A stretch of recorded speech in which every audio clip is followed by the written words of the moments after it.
Boom, boom, boom, boom. Sometimes you gotta stay in, and you know where I live. Yeah, you know what we is. Sometimes you gotta stay in.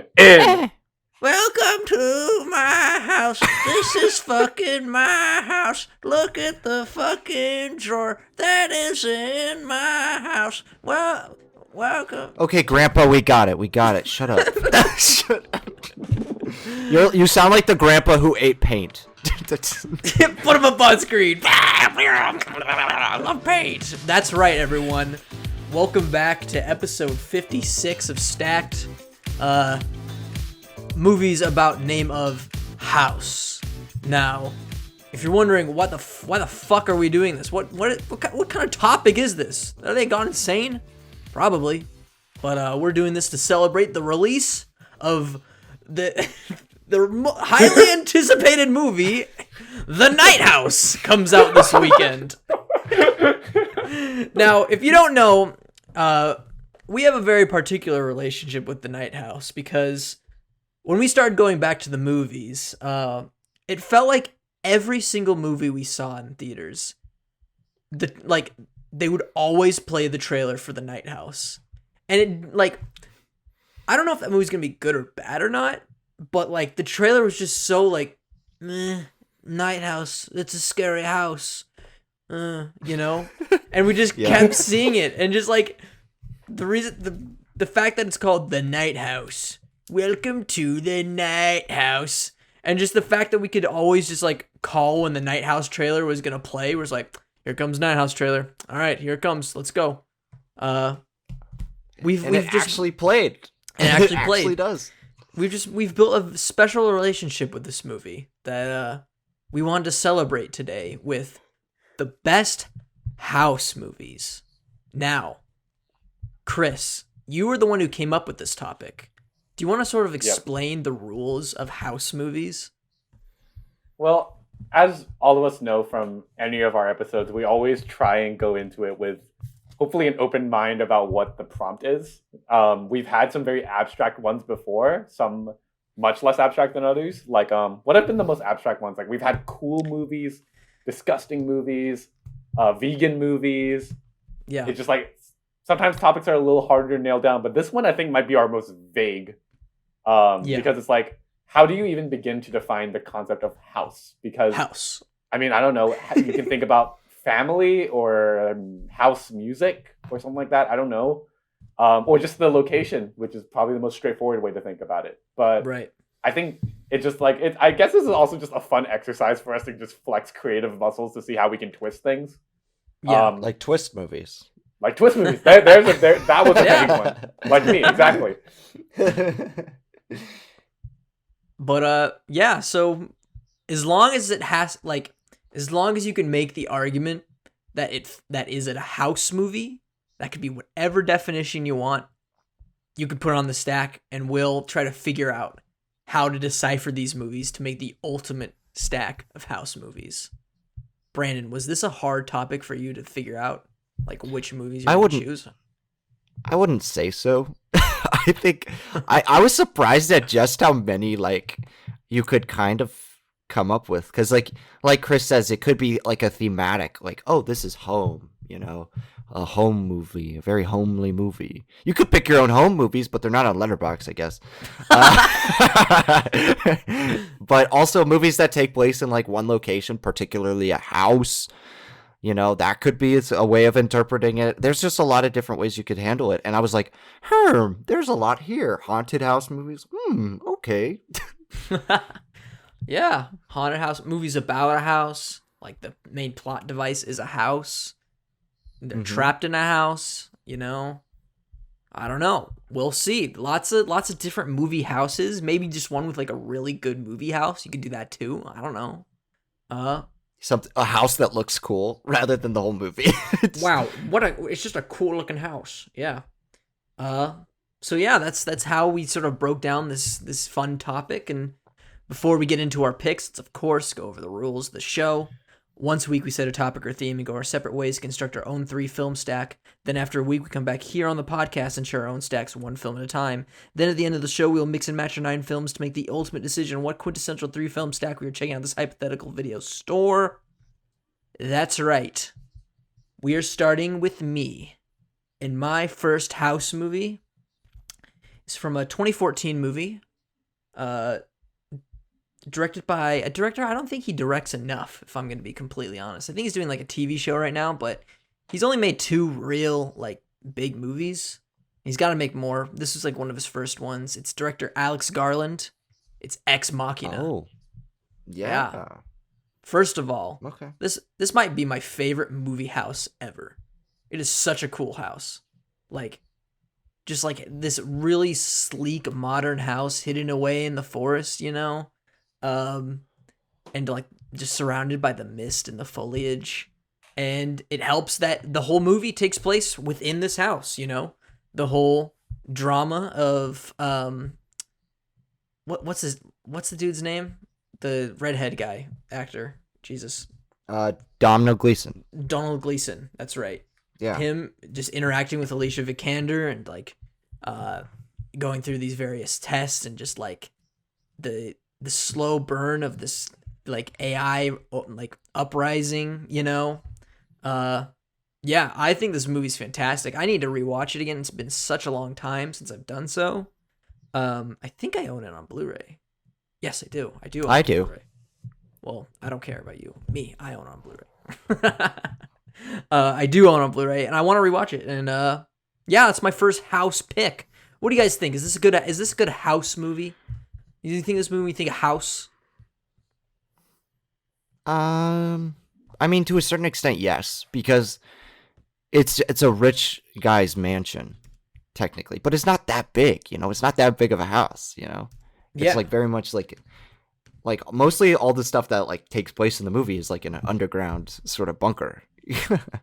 But yeah, you know, it's a home. It's like where these 3 beings discuss existential topics about AI and about a reason for living and how one person sort of falls for another. And it's kind of crazy like that. So I think it fits it.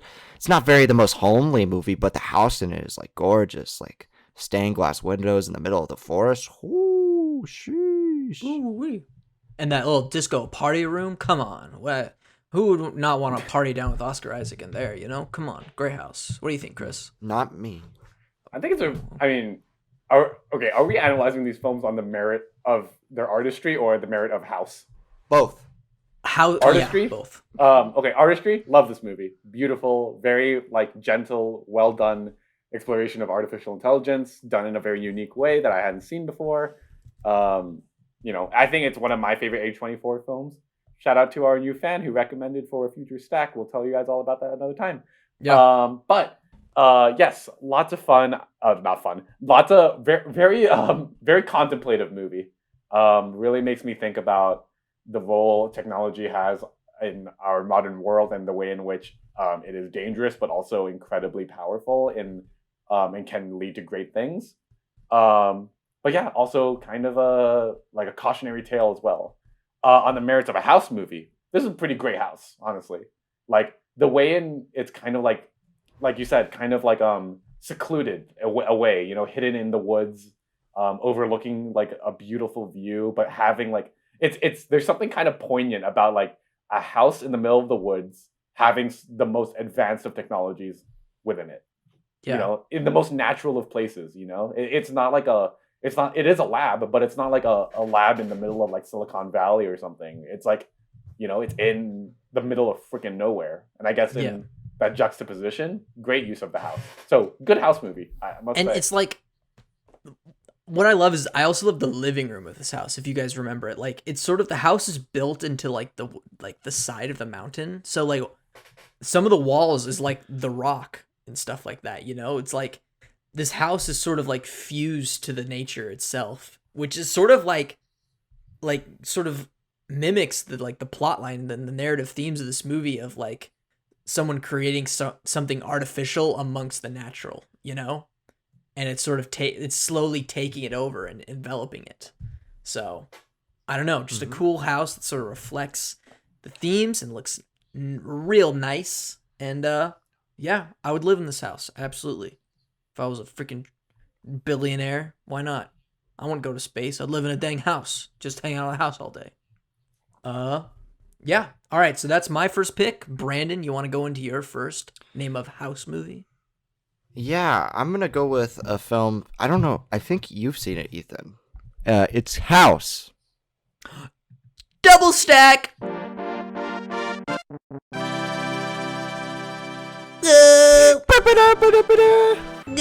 yeah.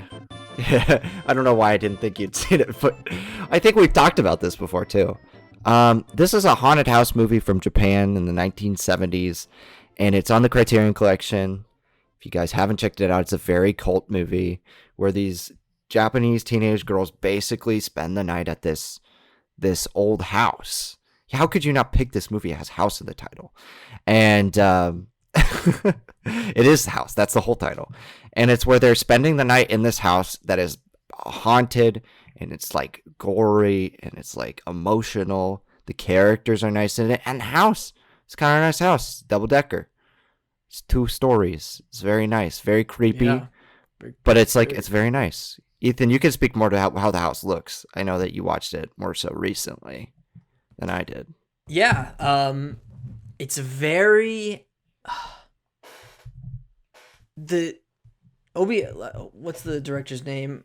Obayashi. Obayashi's like the way he is able to capture like such a dynamic way of storytelling in this, and the way he frames stuff in windows and uses like it sort of feels like a comic in a sense, you know. I think he uses like comic storytelling in this movie to convey like this really fun horror comedy of these girls going to this house, and like it's a 1977 movie, but like the special effects are super crazy in the use of green screen.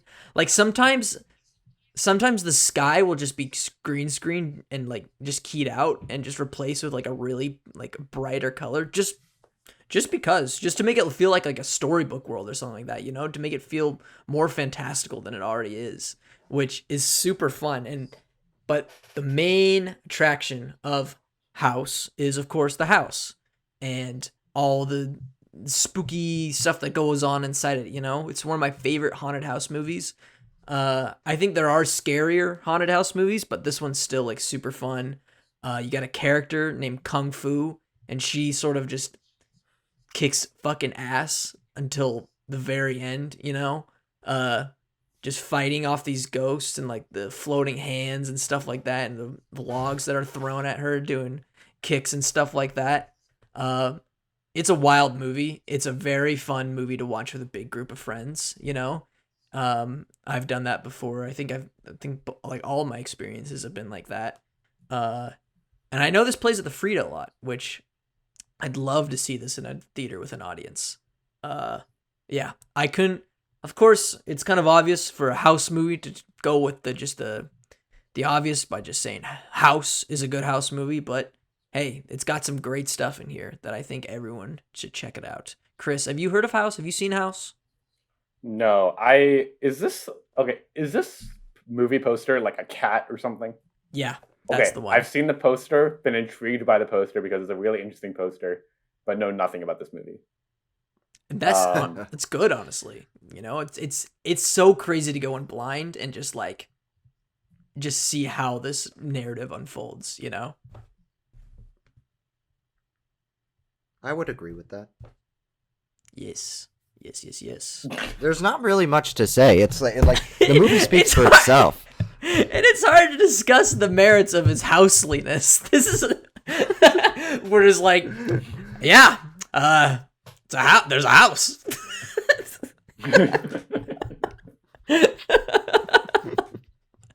I think I'm gonna leave in all those awkward pauses. Just yeah, because I think all of us. You're like, what do I say next? Okay. House. It's a good house. All right, Chris. Oh my God. Well, why don't you take us into our next house movie? Cool.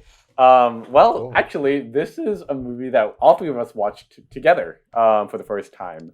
We watched it in our legendary American Auteurs class with David Desser. I really wanted to share this one because it's a film that doesn't get talked about very much, and honestly, Karen Kusama is a very underrepresented director. I chose The Invitation. Double stack. Wow. Are you fucking serious? What the hell? Wow. Man, Whoa. what if This is gonna be okay, a short episode. This could be like a 30-minute episode. Hey, I'm not complaining. I'm the I one guess idiot. the house criteria maybe isn't as vague as we thought. I'm hungry. I want food. Okay, I'll try. I'm sure Brandon has a lot of thoughts about this one because he adores this movie. Okay, well, for anyone who doesn't know, we took a class a little while ago where we studied Wes Anderson and Karen Kusama as auteurs. This was easily my favorite of any of what we saw from Kusama, even though I really do like Jennifer's Body as well. I did miss the class where we saw Destroyer. Anyway, that's not what this is about. But yeah, so this movie, I remember feeling really refreshed when I saw it because Kusama's work, as like much like many filmmakers at the time, was still kind of figuring its way around the early 2000s kind of aesthetic, where it was like kind of had that gritty, grimy energy to it. But this was the first time they kind of made the transition towards the kind of like the, not really cleanliness, but like the kind of refined textures of digital, and they really got a sense for it. Sharp dialogue, ebb and flowing between like every set piece throughout. And because of that, the awaiting horrors that unfold behind the mystery of this film are so much more organic and so much more palpable because it's so kind of like eerie up until that point. It's off-putting and very nerve-wracking, but the house is kind of gorgeous, and like they do a great job of doing this whole kind of like they do. I don't know what they call this in like the world of film, but in the world of TV, I know they call it like episodes in a bottle. And they do a great job kind of like, bottle episodes and like keeping it within that one locale. And they do a great job with that, really using the space really well. And, you know, kind of like creating like so much dynamic like spaces with lighting and everything. And they do a great job. I don't want to say too much more about the plot because I think this is one of those movies that's really great to go in blind. Both of you actually like this movie even more than I did. So, I mean, Brandon, you love this movie. Yeah, I love this. I remember getting out and being like, this is like one of the best movies that I feel like nobody's ever talked about. I think I remember it coming out, but I don't remember people being like, oh, it's so good, everybody has to go see it, because it never really had that. And when we watched it in our tours class, I was obviously the only one who like loved it, I thought. You know, I don't know. You guys liked it, but I think it grew on you more over time. When you first came out, you were like, I don't know. And then I guess you really liked it. So I'm glad you chose it. You're gaslighting. What are you talking about?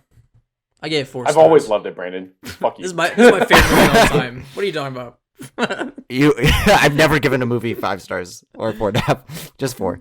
But it's like the way it's able to encapsulate tension inside this one home is so perfectly well executed. You know, the characters within the film really are under that boiling point in this. Isn't it like in the Hollywood Hills too? Like it's in like northern LA. Yeah. So it's like a nice area of LA. Yeah, and it hits very close to home because, you know, Chris now lives there, and like I'm very used to the area now, so I know like the people who sometimes live in that area are like kind of crazy. There's a lot of Chris, there's a lot of wacky Hollywood. Yeah, well, a lot of wacky personalities, right? Yeah. You know, and being able to encapsulate that over one warm evening in this home is very great. I think it's one of the ways that this film is shot is it like highlights every room of the house in a way. Yeah. Like with this orange light, something new that's like kind of coming from inside the house. Like you start out in the living room, you work your way to like the side rooms, the kitchen, the upstairs dining room, the downstairs like basement level room that like secrets are held in. It's kind of cool in that way, and I love it. I love that it takes place in this one location and all the characters kind of like breathe with life. I don't know what to say. This movie kind of reminds me of the anxiety that the movie Mother gives me, of just like all your fears about going to like a dinner and like social gathering kind of comes true in this movie, you know? just like what would you do if you were in like this situation and one of your friends just like tries to get you to join a cult, you know, and just like that, just having it come out of nowhere, and then that stacked on top of like all of the history that Logan Marshall Green's character has with his wife and all of the stuff that happened before that, you know, and like added on to like this narrative of people like having people try to convince their guests to join this cult, and it's a slow burn, which like I think was like my only gripe with the films. Like it took me a second to get into it, but like I now looking back, I feel like it's also kind of necessary for you to have like so that like the acceleration to like all this craziness is more jarring, you know? I feel like it's like when it comes to a boiling point. Yeah. It's all about gaslighting. This movie is. No, it's not. See what you No, it's not. See? No. See. It's not about that at all. What are you You're talking lying. about? You're crazy. You're You're crazy. fucking crazy, bro. This is a fun little game. I like this game. I love the this game. game. I love a little game. No, but yeah, and like you said, like I feel like each room in the house does have like a significance to it. Like his daughter's room for instance, you know? Yeah. And like that like causes him a lot of trauma whenever he sees her, goes into it or something like that, you know? And like, yeah, each room has like its own little set piece for it. I mean, the dining room, I feel like that's where things start to go really crazy, you know? And it's just like, yeah, it's such a great little film that's like, I wonder what the budget was for this, you know? It couldn't have been that much. I mean, the house was probably a lot of money. Two schmeckles. Two little schmeckles and a little pack of grand dirt. Yeah. I think it's just like a shoestring budget, really. Yeah. Karen Husan was really good with working with a small budget, I will say. Yeah. Great pick, you two. Great pick. All right. Can't believe well, Chris, do you want to go into your second pick now? It's back. Oh, it's back to me. It's Yeah, back you to guys me. both hit double stacks. Okay. Wow. Let's see. Hasn't this happened before? Didn't we hit a triple stack once and then it went straight back to Brandon or something? Well, I've never triple stacked. We had a guest triple stack with you guys. Yeah, and then remember it was back straight to someone. Was you- it Milo? Yeah, it was Ghibli movies, and Chris, you never introduced a film on that episode. I remember it because you kept double stacking with everybody. Because I literally just hit all of the most popular ones, so obviously I would get all the stacks. That's right. But All right. okay, my next movie is a horror film that we did actually all see together. Well, We all actually, I think like Brandon and I saw it separately, but then we showed it to Ethan together. During one of our fun little movie nights. It actually also has a sequel that is coming out very soon. Problematic. Problematic sequel. I do not condone this. I do not condone sympathy for this character. But it's a 2016, directed by a really great horror director, Fede Alvarez. Yeah. Don't Breathe. Yeah, so I think it's actually coming out like the week. No, this episode would have been out a week after this movie comes out. yeah. Yes. Yeah. So I mean, like, I don't know about you guys, but like for me, like Fede Alvarez, like I've seen like two of his films, which is this and the Evil Dead remake, the surprisingly good Evil Dead remake. Yeah, he's such an interesting filmmaker to me because like in the kind of world of horror over the last few years, lots of like directors like, you know, Robert Eggers, Ari Aster, Jordan Peele have like really exploded. But he stayed relatively small despite being very talented, like evidently very talented with like orchestrating camera and like working with lighting and making like just building tension. Like it's so palpable throughout this movie how high tension and high strung this is. I think he's actually very comparable to James Wan, specifically in the sense of their like the way in which they navigate geography throughout the film.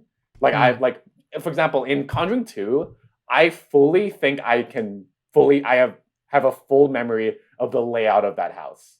And I think I can say the same for the Don't Breathe house, because I at least roughly have an idea. Yeah. But yeah, I'm always very aware of like the spatial relationships between characters and the geography of the space within these films. So Don't Breathe is a great example of that. And it's a very tightly woven movie and wastes very little time Great compelling story and a terrifying executed plot. Some shortcomings, yeah, in its general simplicity and writing, and especially in the world of kind of like this modern, like elevated world of horror cinema. It does kind of fall behind in that it doesn't present much that's new, but does what we've seen before incredibly well. The craft is amazing, and the twist in this film is so disgusting and so terrifying that there are images in this film and thoughts in this film. I will never look at a turkey baster the same way again. I'll just say that. What do you guys think? Don't breathe. Yeah, I mean, I really like the movie. I agree with you about Fede Alvarez. I think he's got like such a commanding hold of like what makes horror, and it differs from the smart horror that we see from like Ari Aster and Robert Eggers, but it also differs from like the jump scare horror that you see from like traditional Hollywood horror films, you know? Mm-hmm. So it's kind of in that middle ground with like The Invisible Man and The Conjuring, where like they're horrific movies in a sense, but they're not necessarily like curbing towards the mainstream 100%, and they're not curbing towards the art house audiences. You know what I mean? Like they kind of find that middle ground between like a drama and a horror film that is really nice. And it's like it doesn't make them stand out necessarily, but I think there are certain moments in each of their films that really do stand out. Like in The Invisible Man, I don't know if you guys have like seen that movie, but there's the paint scene at the end, which is like super good with the attic. There's the sequence in The Conjuring 2 that is always going to stick with us, the hallway scene with the nun. Ugh. You know, and in these movies it's the turkey baster scene, and it's also the scene with in Evil Dead with like the chainsaw at the end. I don't know about you guys, but that always got to me. There's a lot in the Evil Dead one, because that one's particularly gruesome. Right, because they all build up to like these moments that really work, and I think that's part of the direction, right? Yeah. As for the house, it's a very shitty house. Yeah, it's a real shithole. Would not live in this house. No, sir. Yeah, would not. It's falling apart. They got no neighbors.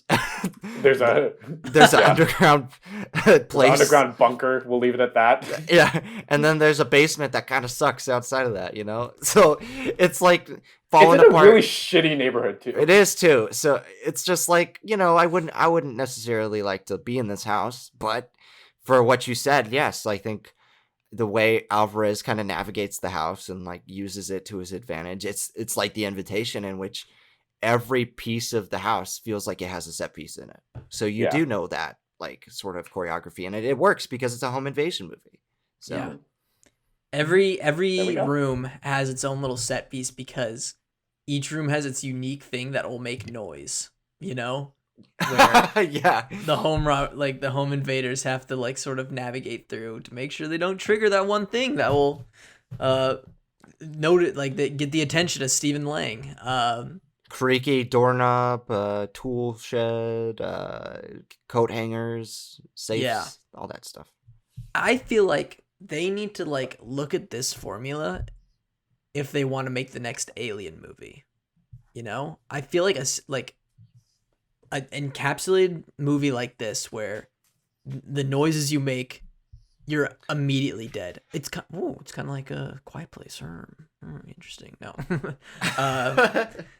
but just they're not immediately dead. Oh yeah, that's true. It takes a little second. It takes like 20 minutes of them just staring like, oh fuck, I'm dead. Oh. No, but Ethan, your review for this movie on Letterboxd has like this clonk sound effect is basically. Yeah, should we just play my review for the listeners? Let's just play it right here. Donk. Yeah, because every time something bad happened to someone in this movie, I always just like, I don't know, that's the first sound effect that came to my head, especially when that dude fell out of the window. Remember that? I think that's towards the end of the movie, and he just lands on the ground, goes donk. Yeah, good movie, scary dog, very scary dog. Very scary. Oh, very scary dog. Scariest dog I've seen. Scarier than Cujo. Yeah. Scariest thing, dog, and I love dogs. Dang, good house movie. All right, we're probably less than 30 minutes. And We are definitely less than 30 minutes. we're on the final round here of our little house episode. Our literal little house episode. The stacked house is a little. Okay, I'm gonna go into my last pick here, and this movie doesn't necessarily take place in a house. It's I feel like the main draw of this narrative is about a house itself. And I'm picking the 2018 film directed by Joe Talbot, The Last Black Man in San Francisco. Double stack. Double stack. I'm joking, but you're I'm not joking. What is this? Oh god.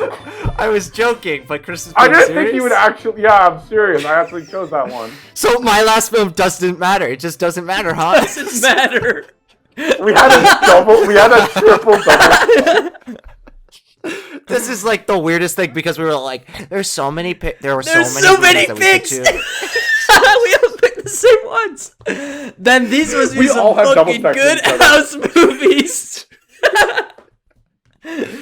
I do want to talk about my last movie, so Yeah, can we I should have a still talk consolation about these movie? movies. I'm good. Let's just end the episode here.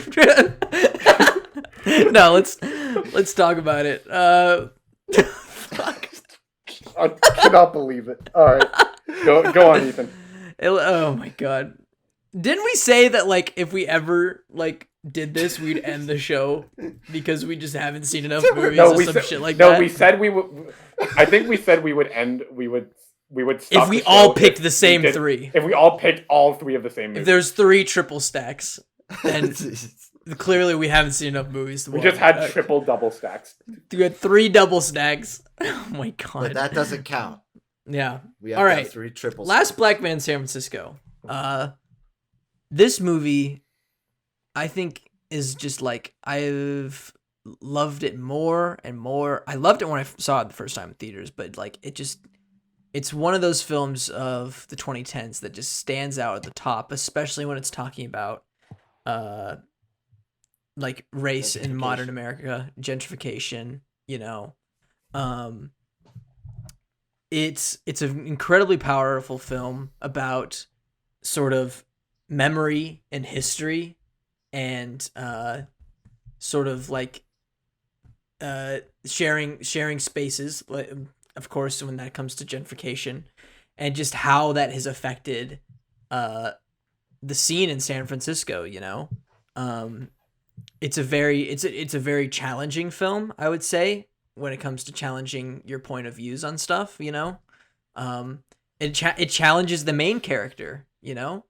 The main character played by Jimmy Fails. And of course, I think this was the first film that introduced me to, I think, who's going to be one of the greatest actors of our time, Jonathan Majors. This was the first film I ever saw him in. And I immediately said when I came out, I'm like, this dude better, I think, win. He should have won the Best Supporting Actor award for this performance in Last Black Man in San Francisco, because He wasn't even nominated. He wasn't even nominated. Ah, fuck. God damn it. That pisses me off so much because he is so good in this movie, and he plays such a gentle character who is able to just let it out when he needs to, you know, like that one scene where he performs that monologue in front of everyone in the house.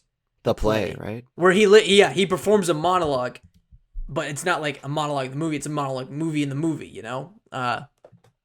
Which is just, it's so powerful, and I've just never seen a performance like that in my life. Yeah, I could, and just like, yeah, just everything about surrounding this house. It's a really nice looking house too. You know, one of those old Victorian houses built in San Francisco. Like it's a very staple San Francisco house, you know, and it looks very nice on the inside, and just the way that he fixes it up and everything like that. Just very, very satisfying on the house factor, I must say. But the narrative surrounding this house is just so good. It's a very underseen film that I encourage a lot more people to check out, especially now that we have Jonathan Majors coming up, you know, in the ladder of Hollywood stardom as Kang the Conqueror.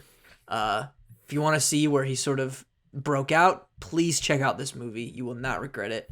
Chris, my fellow double stacky, what do you think about Last Black Man in San Francisco?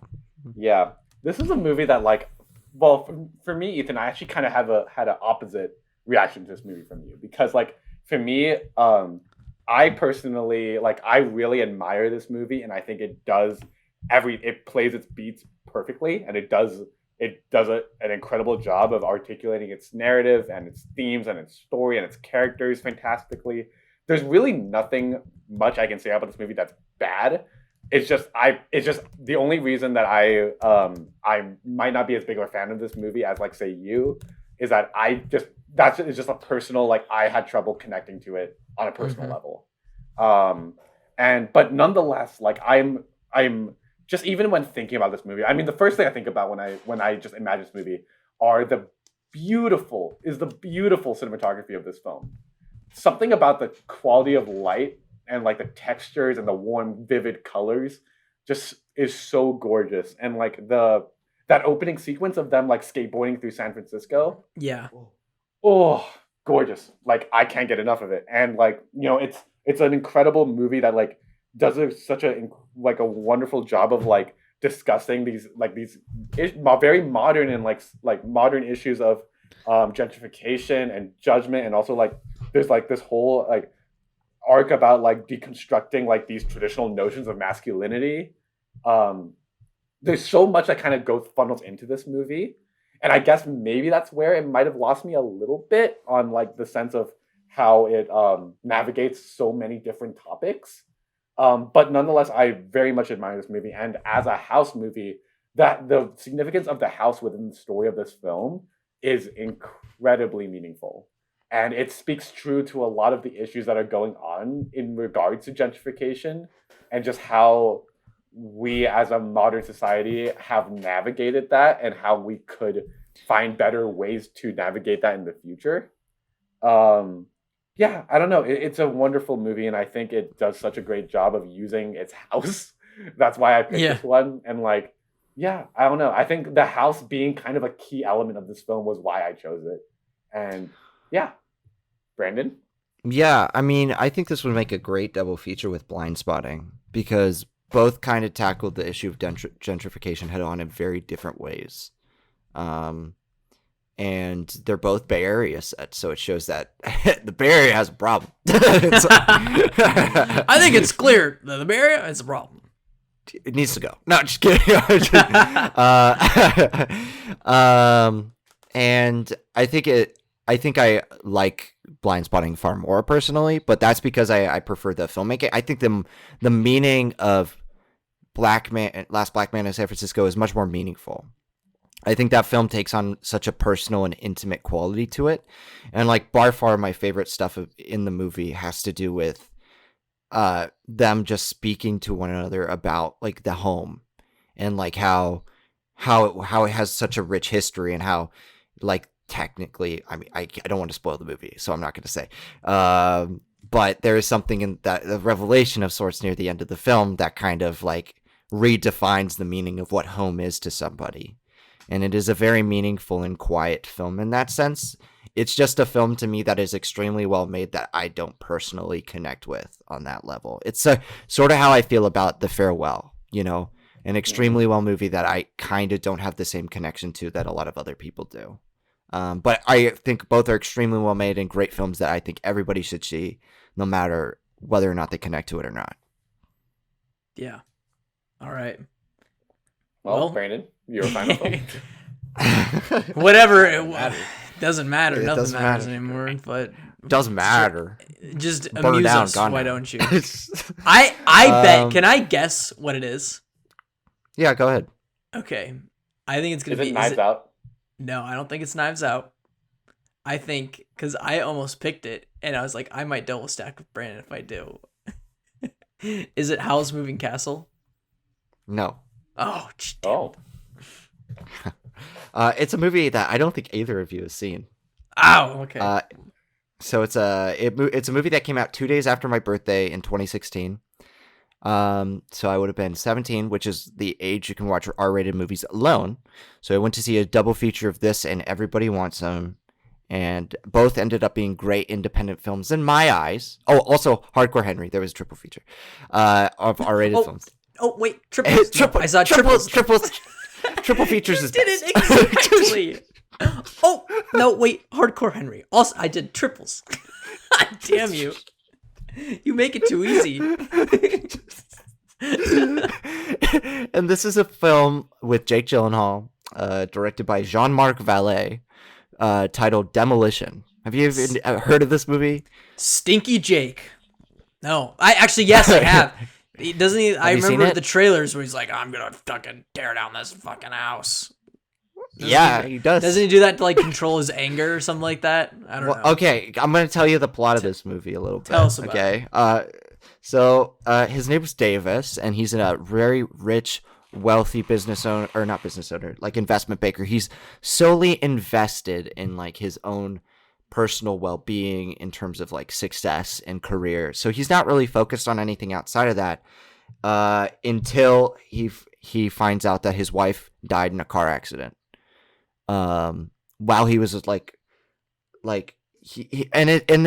this film is told from his perspective, right? As a man who is just angry because I think he's at the hospital, waiting to hear about his wife. Well, the audience already knows what happened, and he's upset at a vending machine because it won't drop his candy that he bought while he's trying to like recover from this fatal blow in his system that is his wife in a car accident. And he's writing this letter to this vending machine company about his story. And so his whole story is he's going through this emotional trauma, and what do people do? They lash out, they disconnect, and they reconnect. And his way of doing that is by tearing down and putting together his house that he and his wife lived in. So he's like remodeling his own life and his view of and perspective of life through this metaphor of a house. Mm. And I love that personally. It's a comedy drama, so it plays with all those things that you love. It's very humanitarian. It's very empathy based. I think you guys would like it, but it's not a very loved film. Let's just say that much. So he tears down the house and he builds it again, right? Yeah. Is this really the same house? Is it the same house, or are these multiple houses? Yeah, are these a houses movies? Is this a ship of Theseus? Is this the house of Theseus? I would argue this is not the same house.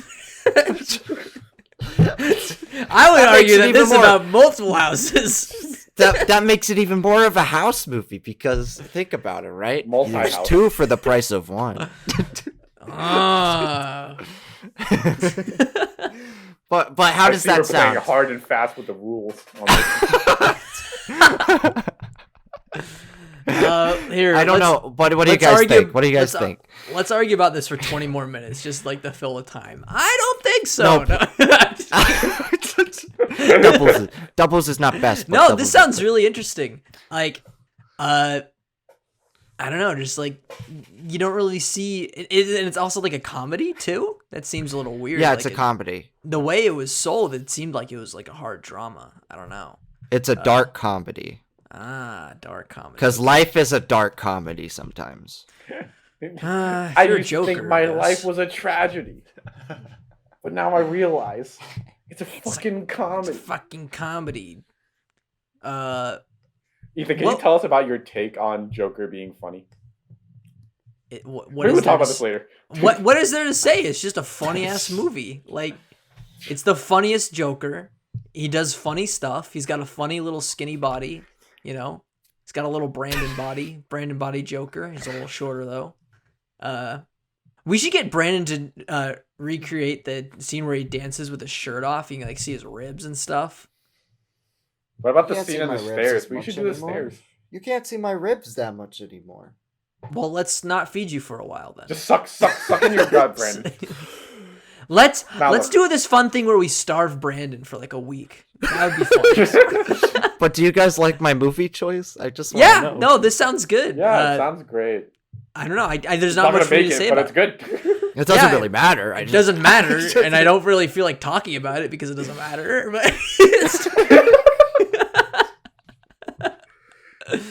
it sounds nice. It's insane. Okay, since we have time, it's insane that happened. Like, we haven't had an episode this short since the High Movies episode. Yeah, and we're completely sober this time. Yeah, we're just sitting here just chatting, and we somehow. I don't know. And it was one of our vaguest topics too. Yeah. How do we fuck up that hard? Are we really that predictable? God damn it! All right. How about let's pick up food? Let's go over some honorable mentions. Why don't we? And was there any other Parasite. house movies? Parasite. That's a good house. But we've picked it, so sorry. I would have picked Knives Out because I brought that up earlier. Knives Out, good house. I thought about some Ghibli movies. Howl's Moving Castle, great one. I was almost gonna pick that. Texas Chainsaw for me. Oh yeah, that does. I mean, Scary House. Scary House. Scary House? Yeah. The I thought about Haunting is a good Cabin in house. the Woods. Cabin in the Woods. That's a good one too. That's a Monster cabin. It's not a House. house. I'm just kidding. Monster House. Yeah. Yeah. Okay. Oh, you know what's a good one? Hush. Have you seen Hush? Oh yeah, that's good. That's a good one. Oculus. Oculus Rift. Very cool. Love VR. Okay, let's do this. What is everyone's favorite movie house? The house that they would want to live in the most. Give me a second. Okay, I'll go with mine first. Mine is the house that Jackie Treehorn lives in Big Lebowski. If you remember that, the house, the house where you believe it? Can you believe it? Just I don't know. I've been obsessed with that house. I guess it was owned by someone. I think he owned the Lakers or something like that, and then it was donated to what's it called? The Modern Art Museum, not LACMA. The other modern art museum in LA. I don't remember, but now it's an installation that you can go to. And it's a nice fucking house. I want it so bad. When Stacked finally becomes $1 billion podcast, which I know this episode will be because it's shorter, because people like shorter episodes. So come on, views, come on in.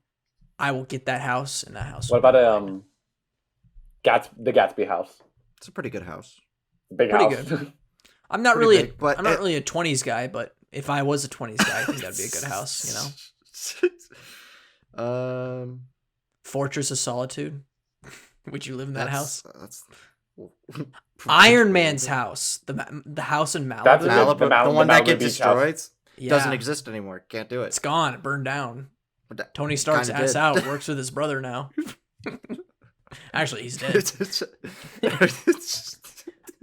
Endgame spoilers. Ben, what's your favorite movie house?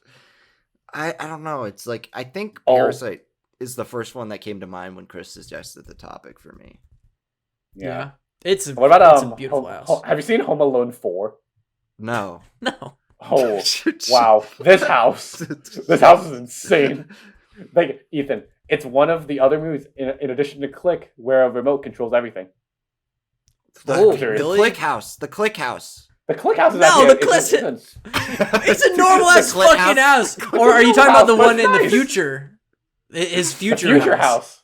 The one where the Click House. Oh, yeah. Hold on. It's just normal houses, The Parasite one, yeah, it's that one's so good. If we're going TV, I always loved the Powerpuff Girls house. That kind of reminds me of the Parasite house. The house in Mononcle, it's also very similar. All right, we're kind of chilling on here. Let's all go over all of our films one more time. before I set up in the beginning of this episode how we were going to determine this final stack, and it was going to be really hard, but we just got all of our work cut out for us, I guess. All right, so what's the order? No, let's go over our picks. Well, let's run it over. Run it down. Run it over just for the fun of it. All right, I went with Ex Machina, House, and The Last Black Man in San Francisco. Brandon? I did House, Demolition, and The Invitation. Chris? And I did The Invitation, Don't Breathe, and Last Black Man in San Francisco. So we all got what we wanted in a sense. We all got at least one. Yeah, I got We all 2. got 2, technically. We all got 2. we all got Oh, we all got 2. Yeah, we all, like, we literally, like, stone, That's paper, crazy. scissors, and, like, matched each other. Yeah. It's rock, not stone. It's actually house. They changed it to house, not stone. Stone beats House, scissors. paper, scissors. Yeah, house beats scissors now. Okay. How are we gonna order this? At least these are all very different from one another, you know? I think if you're talking about the people who are watching this triple teacher, you don't want to put Last Black Man in San Francisco last, because they might fall asleep, because it is a very quiet movie. Not because it's boring, but because it's quiet. It's like the same problem you'd have with the best pictures. I remember when I did the marathon and they put Dunkirk like second, and they put Call Me by Your Name second to last, and I was like, "Oh, do you believe it? Sleep. Can you believe it? Can you believe it? They actually did that. Yeah, that's right.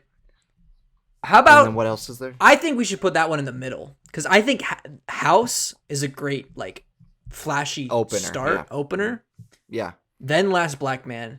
And then Invitation, because the ending of The Invitation is crazy. Yeah, and it'll leave you like. Wouldn't you like, agree? Excited to. I would agree. I would agree. Tell him about my triple stack. Tell him about my triple stack. This has nothing to do with Pan. It's a lot like Supreme. Wouldn't you agree? I feel like our viewers now need to be educated enough to watch. Yeah, you have to watch. I think you should leave to just comprehend this podcast. We should do I think you should leave podcast with sketches. That would be so much fun. Just like a bonus, like a stack of the sketches. That would be so. Yeah, fun. maybe that should. Yeah. I mean, they're not on Letterboxd, so we couldn't. It'd be like a little bonus episode, you know. We wouldn't number it. We wouldn't number it. Yeah, it would be maybe it'd be like an after hours, you know, where we just talk about the show and do that. Anyways, yeah. So yeah, this is Stack's official. It was hard, but we finally came to it. We came to this conclusion. It was a long, tough battle. Official House movies final stack, starting with, I'll start with Nobuhiko Obayashi's bombastic haunted house movie, House or Houseu. It is a very spooky house. It is a lot of comedy. It's a very bright and vibrant movie, even though it's like a horror comedy. It is just a great movie to watch with a group of friends and just marvel at how much energy this director is able to put into one film. House.